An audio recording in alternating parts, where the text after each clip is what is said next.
Ano po ba ang kaibahan ng isang bugkos na bawang at ng Saint Benedict's Medallion?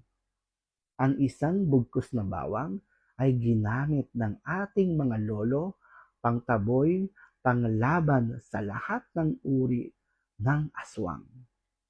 Ang Saint Benedict's Medallion naman, ginamit ng ating simbahan pangtaboy, panglaban kay Satanas, mga demonyo na nagpapanggap na aswang.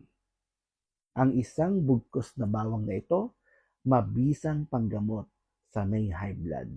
Ngunit kung ito ay hindi tatalab sa aswang, baka ikaw pa ang ma-high blood. Ngunit ang isang Saint Benedict medallion na ito, binabasa mo pa lang ang mga Latin inscriptions and prayer, si Satanas, ang mga demonyo at aswang, nanginginig na akala mo hina-high blood.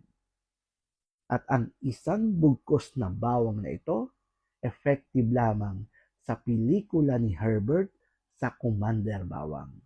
At ang Saint Benedict's medallion na ito, bukod sa may basbas at pinahintulutan ng ating simbahan, ang lahat ng mga exorcist sa mundo, ginagamit ito pangtaboy kay Satanas, demonyo at masasamang espiritu.